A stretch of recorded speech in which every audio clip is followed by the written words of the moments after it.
happens as the camera jumps. Yeah. And when it's still, you can see all the way up, totally flat.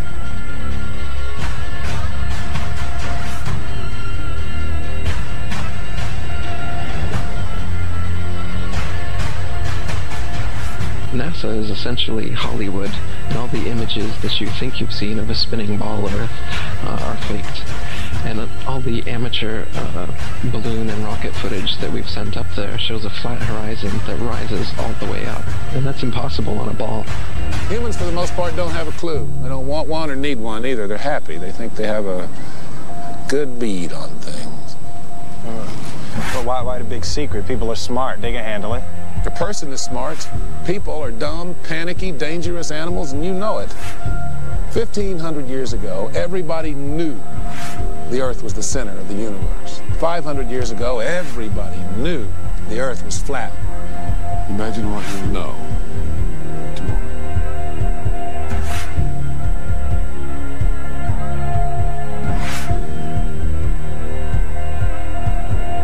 The horizon, for instance, is always completely flat, and you don't feel any motion.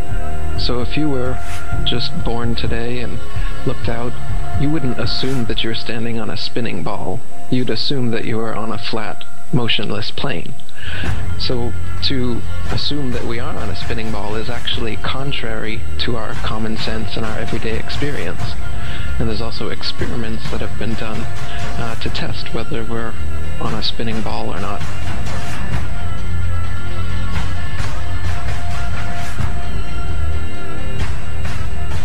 My question was, why, if it's a flat Earth, why couldn't you stand on the coast of California with a telescope and see Japan or Hawaii or something? And I think you know the answer to that. I'll let you answer that. Yeah. You can't see an unlimited distance. The lowest layer is the densest and not transparent. So if you imagine like a hot, humid day, the haze over a road, all telescopes will eventually blur out in that same kind of way due to the air. So no, you can't see an infinite distance. Is the Earth flat or round? It's round. Okay, now let's see. How do we go about proving that? Go to the seashore. Go to a seashore. Watch as ships sail away. They don't disappear all at once. No, first, the bottom will disappear. See, the bottom of the ship is gone. Now we can see midway up, and then the whole thing disappears. Now, ships came back. They didn't fall off the table. So people realized that the world is curved. I mean, it's a big curve, but it's curved. So, the process of testing claims, the world is flat, the world is round, is what we call science. Now, if you have a claim that can't be tested, that's what we call pseudoscience. Extraordinary claims require extraordinary proof. Extraordinary claims require extraordinary proof. Boats don't disappear over the curvature of the horizon. Boats disappear due to perspective. All you have to do is go to the beach, watch a boat disappear from your eye, and then whip out your telescope, your binoculars, or your high-powered zoom on your camera, and you can pull the entire boat right back into view. Whole mass and all. Yeah, that's right. You think the boat disappeared? Just whip out your telescope, your binoculars, or your zoom camera. You bring the entire boat back into view, completely debunking everything Koi just told you. And here's my video proof. Extraordinary claims require extraordinary proof. Imagine that. You can debunk the curvature of the Earth yourself with just a simple zoom on your camera. Bye-bye, little boat. The flat Earth? Well, that didn't stand up to tests. The round Earth did. And you guys, come on. Everybody watches newscasts. You all use mobile phones. You all see airplanes fly around. You all go to see Ed Sheeran in concert one day in London, another day in Melbourne, Australia. This all depends on our fundamental understanding of the size of the Earth and its shape with extraordinary precision. What the fuck did you just say? The way we teach science is you're just some empty vessel and we pour the science into you and then you regurgitate it on an exam. Because Earth, we know it spins once a day, yes? Off to a great start. So you spin, you know, when you spin pizza dough, it kind of flattens out. It gets wider in the middle. And so Earth, throughout its life, even when it formed, it was spinning. And it got a little wider at the equator than it does at the pole. Not only that, it's slightly wider below the equator than above the equator. A little chubbier. A little chubbier. Yeah. Chubby's a good way. It's like pear-shaped. Yeah. So, it turns out the pear-shapedness is bigger than the height of Mount Everest above sea level. Well, let me just so you understand. We've been fed a lie our entire, I want to call it a lie. We've been fed... It's a point of view thing, I think. We've been fed Earth has been misrepresented to us by science. Pear-shaped. Science. So they're all trying to figure out, is the universe spinning around us or are we spinning around the universe? They tell you, we don't know shit. We're looking at a bunch of lights in the goddamn sky. You're gonna tell me that that light and that light, that's 250, 100 trillion light years away? How the fuck did you figure that out? And you learn. Well, don't they have an explanation for that shit? No, exactly. That's what what you just said right now. What you just said now is what everyone's natural reaction. Because anytime someone says anything about space, you automatically think someone figured it out. You don't know the guy's name. You don't know the name of the experiment. You didn't look into it yourself. You just think when someone tells you, how far is the Earth from the sun? They'll say, 93 million miles away. Like you just, everybody relies on someone figured that out and someone double checked it. You're going on what you read. And right now, cosmology, they don't know what the fuck to do. You know what they found out? The cosmic microwave background shows that all the galaxies are on shelves lined up to us. That we're at the fucking center. They don't know what to think about. Yeah, there's a lot of controversy going on about it. Well, you should see the stars do all sorts of strange motions, but you don't. You only see them make these perfect circles. That tells me that it's the stars that are moving, not the Earth. The Copernicus principle, the one that we live by, is that we're insignificant, we mean nothing, we're a speck in the universe. That's the heliocentric model, that we go around the sun. The geocentric model means that everything goes around us. That's what this is in the Bible. That's what the first astronomers were saying. Ptolemy was the first one to say, yeah, we are the center. You can tell based on these observations, everything's revolving around us. Earth is the center of the universe, and we stand still, and the universe spins around us. You know what? They've lied so much. NASA's lied so goddamn much that I don't believe shit I see. They've got that satellite image of that frozen moon. What's that frozen moon? Oh, let me see if that's CGI. Find that They got a picture of a frozen fucking moon? I guarantee you it's CGI. No way they could take a picture. Heliocentric models in trouble. Watch as the sunlight shrinks and follows the sun. It's definitely a locally illuminating sun, not far away, not very big, and definitely not 93 million miles away.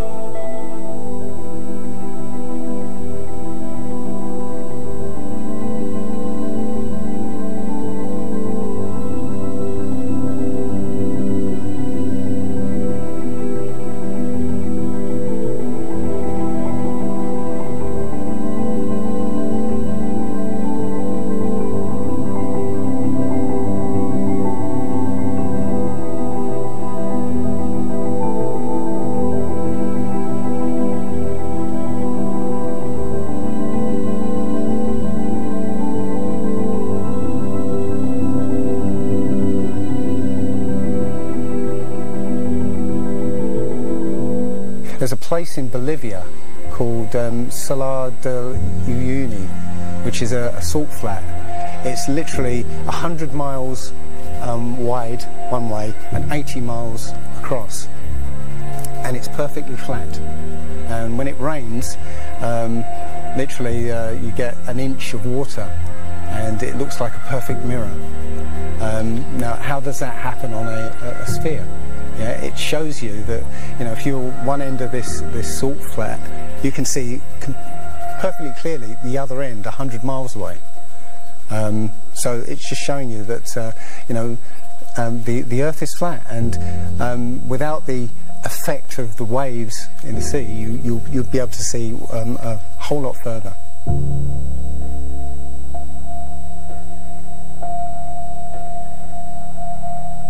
I took a picture across the Great Lakes from Michigan, and was able to see, I believe it's Chicago, which he shouldn't have been able to see.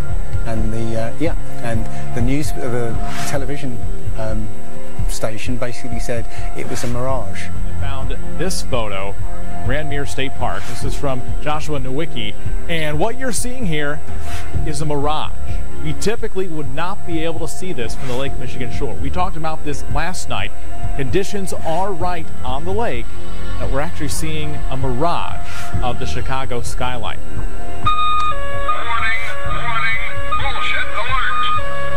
Very interesting here. Here's what's happening. This is a good example of a superior mirage. So Joshua was on the Lake Michigan shore. He was looking towards the west, and Chicago's beyond the horizon. Should not be able to see it. However, with the right conditions, we have an inversion. We have cold air near the cold lake water and some relatively warmer air above it. This will bend the image of that skyline back towards the viewer. And so typically we would not be able to see this. This image would be viewable from much, much higher in the sky. They always say it's a mirage, but for a mirage to happen, you have to have very specific atmospheric conditions. You know, it's not a mirage, it's simply that you're looking across a plain.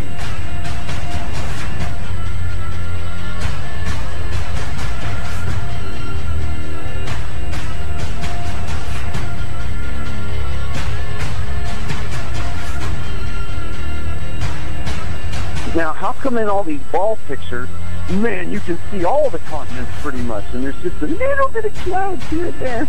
Man, it's like some of these pictures, like there's some where they show the Earth at night, and you can see all the lights and stuff. It's like, you're telling me the entire continent didn't have clouds? The entire fucking continent, like, you can see Africa and all these lights and all this stuff. Like, you know, if you turn on your porch light, I guess you can see it from space, apparently. And it's like there's no clouds in some of these pictures. And they spelled out the word sex, right, recently, probably a few months ago, in one of the clouds. But, you know, if they do their research, they say, well, those are composites. And I said, well, how come they copy and paste the clouds on some of these? And they use the same cloud form. Like, if you're going to make a composite, but you shouldn't be copying and pasting clouds. That means you're adding stuff that's not real. Yeah, and the thing is, those pictures that you're talking about, the blue marble pictures, you know, I think there's about maybe 8 to 10 of them over time that NASA has put out. And you're absolutely right. None of those pictures look the same. The color of the water is different. Like you said, the continents are different sizes. It's just unbelievable. And I think what happened originally was they would put these things out and nobody was paying any attention to it. You know, and then all of a sudden now people are paying attention to it, and now they're pulling these pictures in, and it's an obvious fraud. What? And the thing is, there's supposedly tens of thousands of satellites orbiting Earth.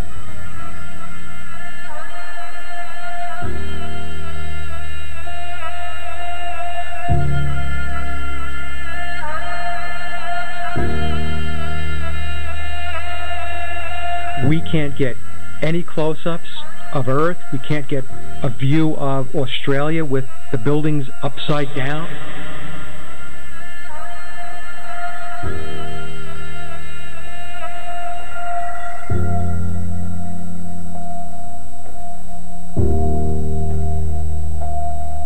And they'll look at you like you're crazy.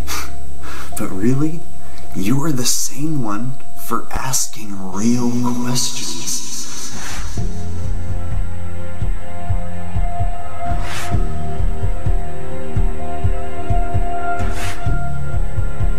They're the fucking idiots for just repeating school book bullshit.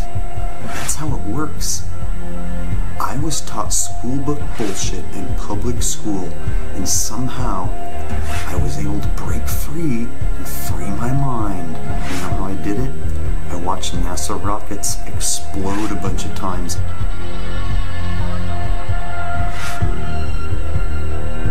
Fly off sideways and not go to space. If you watch the trajectory of the space shuttle, it doesn't go straight up.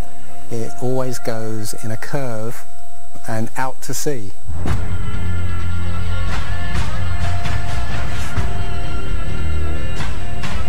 The point is, they actually go horizontal. The space shuttle goes horizontal. It never goes any further up. It goes horizontal, very, very low down in the atmosphere. You know, it's still in the atmosphere while it's horizontal, so it never gets any higher. And it goes out of sight, not because it goes too high, because it goes too far downrange. And they have a plane that's mocked up to look like a space shuttle. It's a jet-powered aircraft. That's it. It's not a glider. It's an aircraft. And that's what they're fooling us, taking billions of dollars in and giving us images and fake planes for that 10 billion, you know, however many billions of dollars it is. What goes up must come down, and literally we have not ever seen anything that has ever gone up and not come down.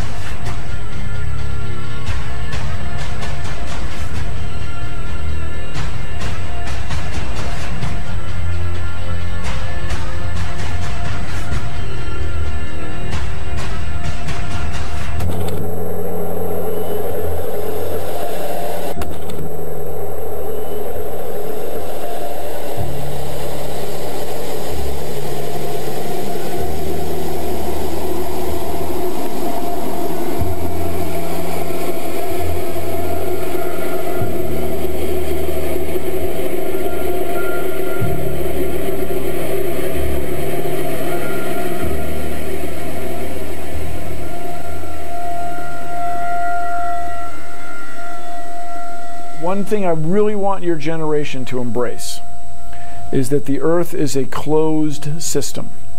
We cannot leave the Earth. There's no place to go.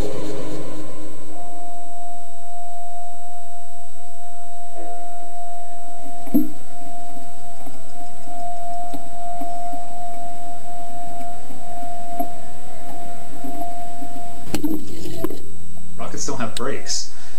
It literally stopped. All of that angular momentum from the rotation of the rocket and the linear momentum from flying up just stopped. No, it had to hit something. But what did it hit? If it hit a solid surface, the rocket would have been destroyed, and most likely the camera too, so we wouldn't have the footage, and obviously that's not the case.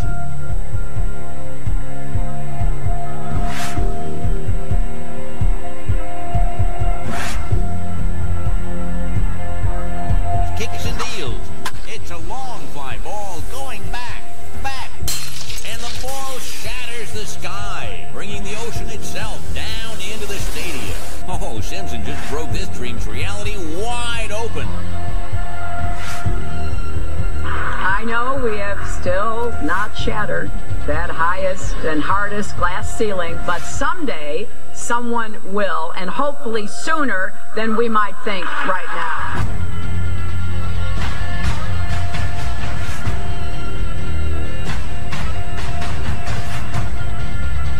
There's no place to go. To shatter that highest, hardest glass ceiling this time, thanks to you, it's got about 18 million cracks in it. And it may be hard to see tonight, but we are all standing under a glass ceiling right now. People figured out that we were an enclosed system. The more advanced we got, it would be the biggest thought on our minds. That's all we care about. If you could make a wildlife preserve 1,000 miles square, all people, all human beings would do is just be knocking on the fence constantly, going, why is this fence here? Who built the fence? Why are we in here? And so on and so on. Why do you think that Truman has never come close to discovering the true nature of his world until now? We accept the reality of the world with which we're presented. Earth, Earth, Earth, Earth, Earth, Earth. Yep. Earth. Yep. Oh. Earth. If you start here, and you go around long enough in the same direction, you wind up in the place you started from. Yes, Thomas? Why don't we fall off when we walk underneath, Miss Sarah? Because of a force called gravity. What does gravity look like? Gravity is something we can't see, but we know it's a great invisible force that keeps us all here on Earth. It's a natural force that keeps us all from flying off into space. We were always told that the world is flat.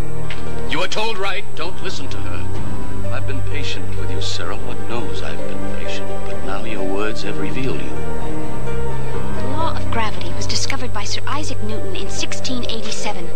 That's almost 200 years ago, Uncle Evan. But there is only one law. The law of God. What is gravity? We have no idea. Okay, next question. Wow. No, here's the difference. We can describe gravity. Okay. We can say what it does to other things. We can measure it, predict with it. But when you start asking, like, what it is, I don't know. Einstein, in an Einsteinian answer, we would say gravity is the curvature of space and time.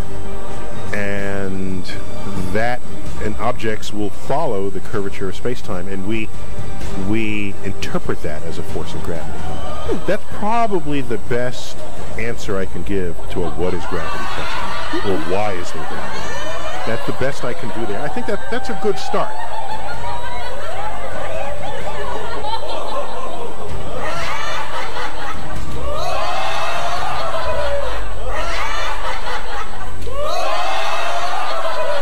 The world is round. What? You know how everybody believes the world is flat, like a pancake? Well, they're all wrong. The world is actually round, like an orange. The world is an orange. And? And? Well, that's it. It's a great idea. It's one of my best ones. Yeah, but what kind of orange? Is it a navel or a juicer? What? Look, just sleep on it. In the morning, the idea will come to you again, and you won't even remember where you got it. Get it? Got it. Good. I must say, I really thought you'd catch on to this a little quicker, Copernicus. What? My name's not Copernicus. I'm Charlene Sinclair. You're not Copernicus? This isn't 16th century Poland? Oh boy, I screwed up. How do you brainwash?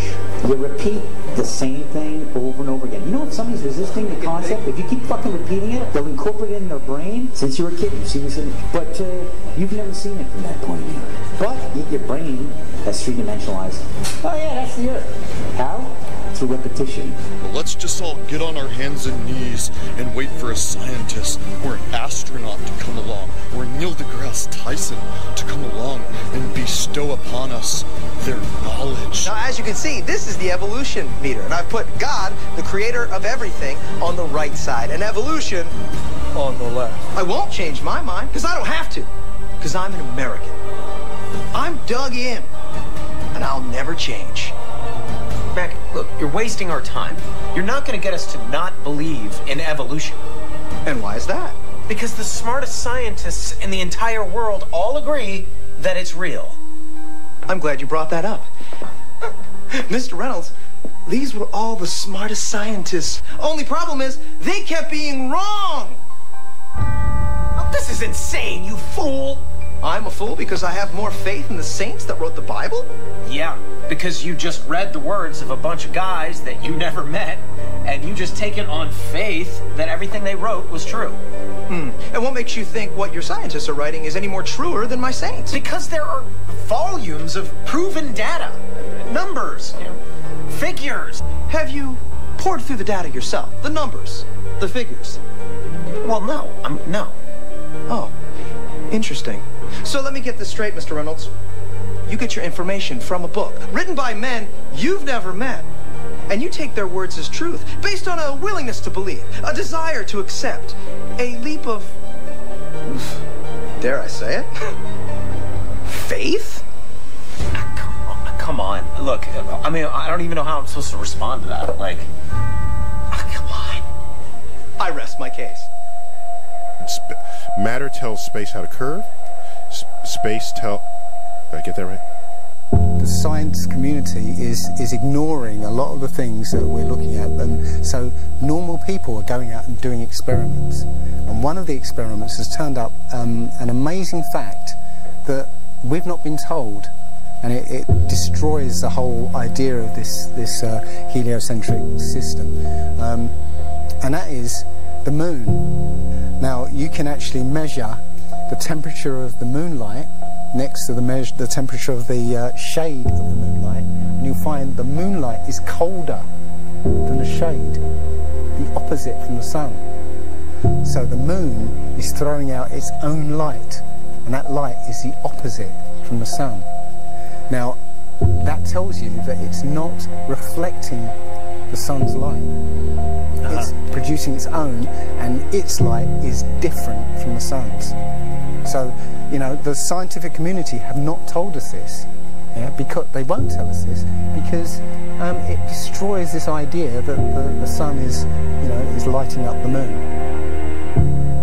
Everyone knows, like, if you're in sunlight, it's colder in the shade, right? So if it's 100 degrees in the sun, it's 90 degrees in the shade. You go to the moonlight, like, especially in a full moon, especially if it's high in the sky, the moon is its own independent object. It is not reflecting the sun rays.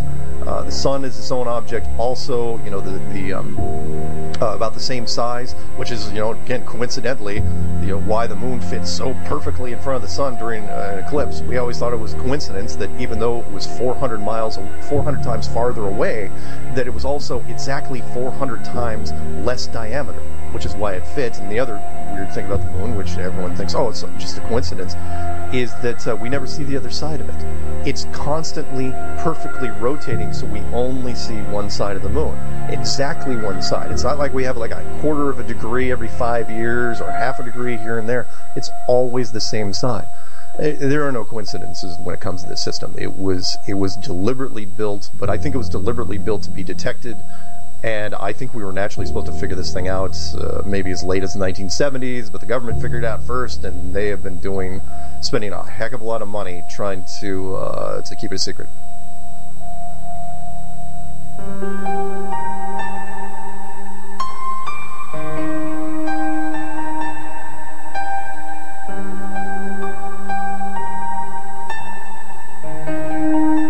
When I look at the people who signed the Antarctic Treaty, and all the nations that were down there doing whatever they were doing signed a treaty, and I believe it was 1958 or somewhere thereabouts, saying, nope, nobody can stake a claim to Antarctica, and if you're going to go down there, you can only go down there for scientific reasons under carefully restricted guidance, but it's not a free-for-all. Nobody can just, you know, hey, I'm going to go check out Antarctica and do a high jump of my own. Nope, can't do it.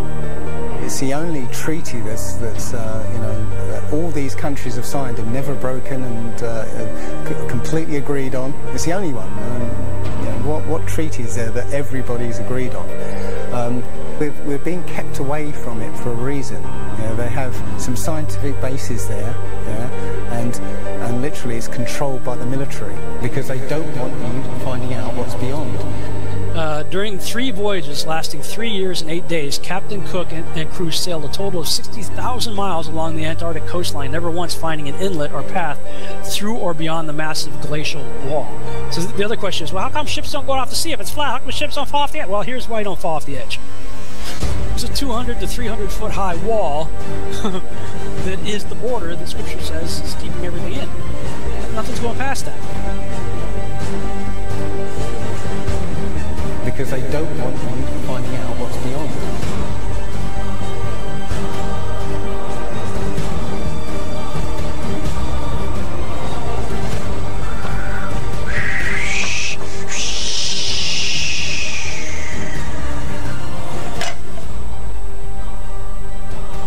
Personally, I think the unconquered south face is the only one worth scaling. It's a 20,000-foot sheer wall of ice. But that's never stopped me before.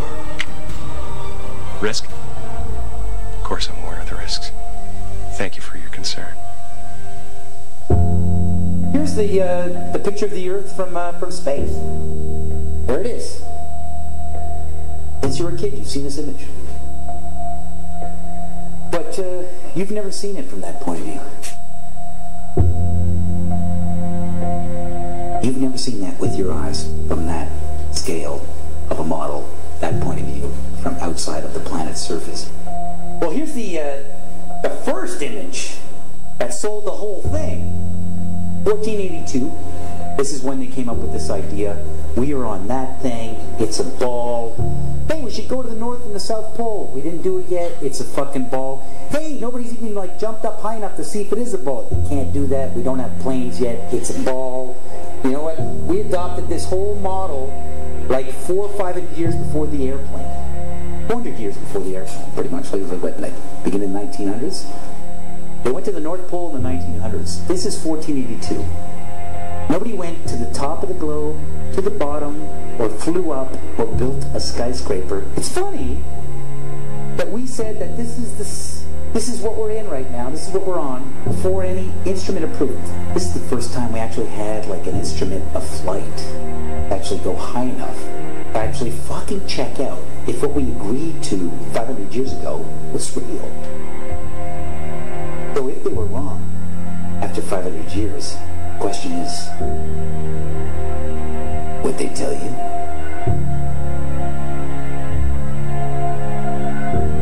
Newtonian physics, why objects move on a ball spinning 1,000 miles an hour while it's going 26,000 miles around the sun.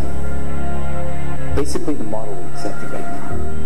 The sailor thinks that he's traveling around the Earth this way, when in effect he's traveling around the Earth this way. They began flying it around the world, from Abu Dhabi last year, with stops in India and China, then across the vast Pacific. Does running round your neighborhood prove that the neighborhood is round? I was an airline pilot for Delta for 26 years. A pilot's primary flight instrument is his artificial horizon, which he has to be maintained level to keep from climbing and descending. From a cockpit, weather permitting, I could see hundreds of miles in all directions, viewing cities connected by roads across the flat plain as far as the eye could see. Nothing ever leaned. If a pilot is flying around the curve of the Earth, then he should be dipping the nose down, and every 5 minutes he should be dipping the nose down to stay around the curve. That's absolute proof that a plane flies over a flat surface rather than a curved one. But I went to the manufacturer of the artificial horizon, and they confirmed to me that it's completely mechanical, nothing electronic in it whatsoever. So it's literally just a gyroscope that can freely move.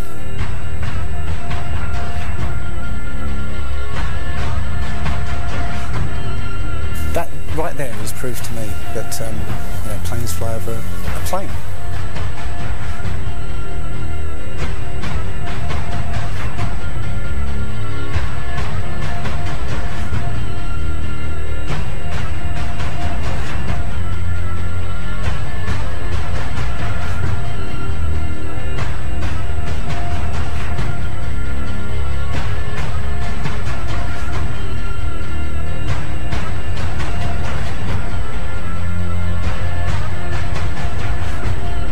Flat Earthers, it's time. We are going to destroy the Globeheads' arguments concerning flight routes.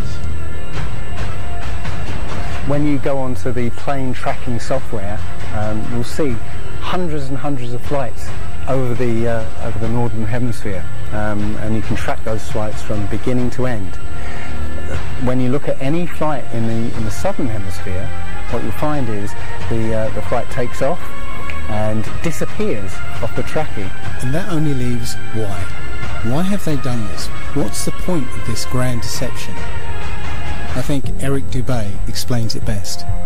People are always asking, why do they do this? I mean, other than the obvious profit margin motive, NASA being the biggest black budget black hole in existence, sucking in over $30 billion taxpayer money for the fake moon landings alone. Nowadays, hundreds of billions of dollars, and not just NASA, but RASA and all the other fake space organizations around the world, giving CGI images for hundreds of billions of dollars. You want to put something in context. If you want to do something with $3.5 trillion, you can do whatever you want. Whatever you judge to be important to the profile of the nation that you are trying to build and to sustain. So by surreptitiously indoctrinating us into their scientific materialist sun worship, not only do we lose faith in anything beyond the material, we gain absolute faith in materiality, superficiality, status, selfishness, hedonism, and consumerism. If there's no God and everyone's just an accident, then all that really matters is me, me, me. So they've turned Madonna, the mother of God, into the material girl living in a material world. It's all about making us feel nothing, so that we can be used. If everybody realised how special we all are, how unique every single life is, then this whole world would change overnight. We wouldn't allow ourselves to be used by this cabal. I start from the supposition that the world is topsy-turvy, that things are all wrong, that the wrong people are in jail, and the wrong people are out of jail, that the wrong people are in power, that the wealth is distributed in this country and the world in such a way as not simply to require small reform, but to require a drastic reallocation of wealth.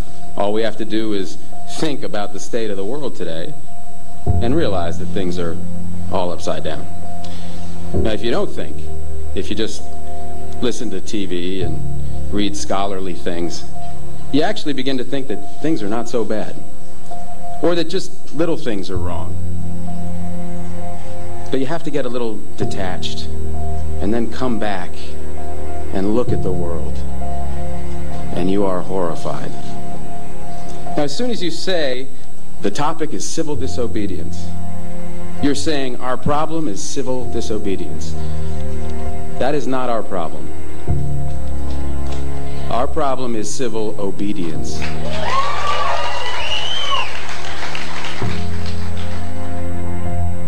I think all our society is run by insane people for insane objectives.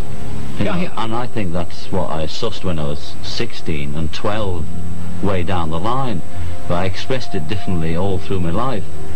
It's the same thing I'm expressing all the time, but now I can put it into that sentence that I think we're being run by maniacs for maniacal ends, you know.